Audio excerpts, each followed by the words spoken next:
Alright folks, here it is. This is our subcast, entitled Casting Dread, the Penny Dreadful Show. The 6th episode of the 2nd season of Penny Dreadful is entitled Glorious Horrors. It was written by John Logan and directed by James Hawes. This is the best episode of Penny Dreadful yet.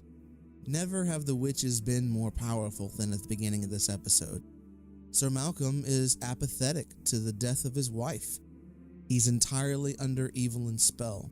She has living dolls with beating hearts and controls them.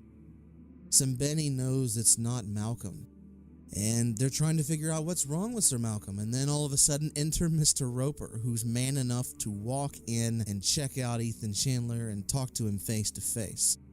Interesting. You'd think that Mr. Roper almost being killed by Ethan at the Mariners Inn massacre, you would think he'd be a little bit on the soft side. No. He comes in, still on the mission, wants Ethan back, and if he doesn't come out, he threatens to scalp all of Ethan's friends. Wow. Victor finds out that Vanessa and Caliban are friends. We see the relationship growing. We see bits and hints of Victor's jealousy when it comes to the ball. Vanessa is an unfailingly kind person. We see her wearing a lot of different colors, white, green, and red, steering a bit away from the black we usually see from her. A hint by the writers that all isn't as dark as perhaps thought? The Inspector. The Inspector visits Ethan while Ethan's at the Wax Museum, watching an interpretation of the Mariners Inn massacre. The Inspector not only knows that Ethan is involved, but he mentions a wolf reference. Also, he tries to convince Ethan to commit suicide while at the Wax Museum. Ethan's really getting the heat not only from the Inspector, from Mr. Roper. Dorian Gray's ball. He's invited everyone, and it's supposedly a coming out party for Angelique, and a way for people to celebrate their uniqueness.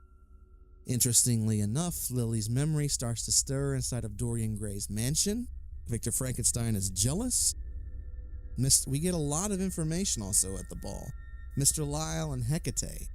We know that Lyle knows that Hecate is seeking to perform a coup with Evelyn Poole, and Hecate doesn't deny it, so there's some interesting things to come. What is it about evil? What is it about villains? Why can't they get along? Is it the lust for power? And of course, the most moving scene was at the end of the ball itself, while Vanessa faints after visions of blood rain inside the ball. Also, Sembeni is asked to lock up Ethan Chandler, and he sees the werewolf at last.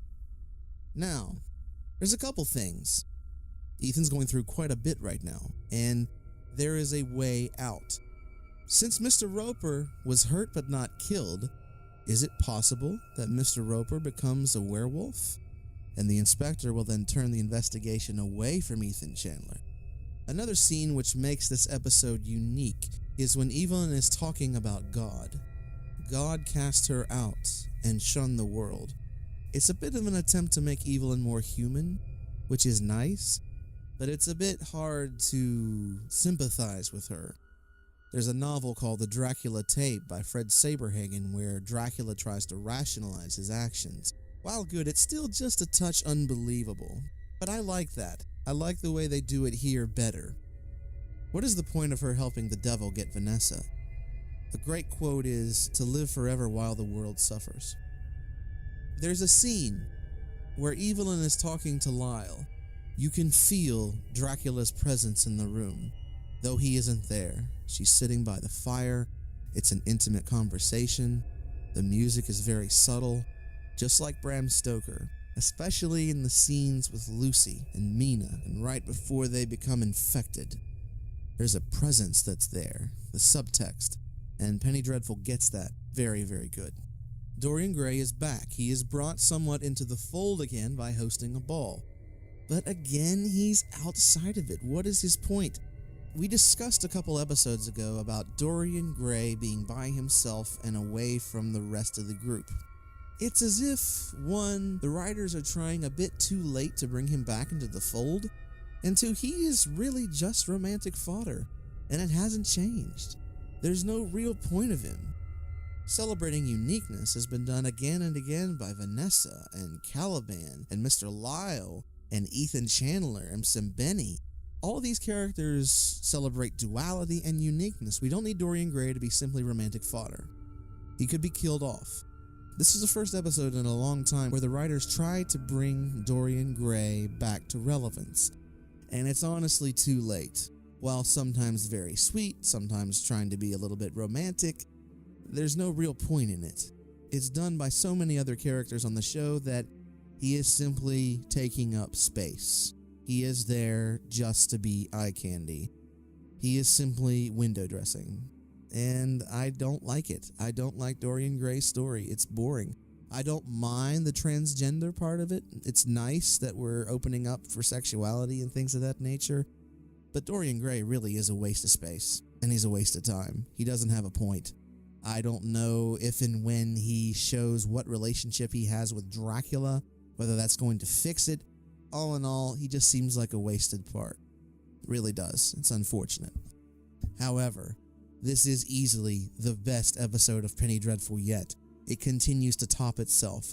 The pace, the editing, the performances, the lighting, the cinematography. It is all fantastic. It is flawless. Every single piece of the frame means something. The colors are deeply representative of emotion and subtext. I can't speak highly enough of this episode. If you want to watch great television, if you want to watch great moving pictures, Glorious Horrors is the way to go. No show is perfect, but this, along with the show Hannibal, is as close to perfect as you'll get for television. I give this an absolute resounding thumbs up, and I can't wait for next week. We've got the thread of Ethan as a werewolf.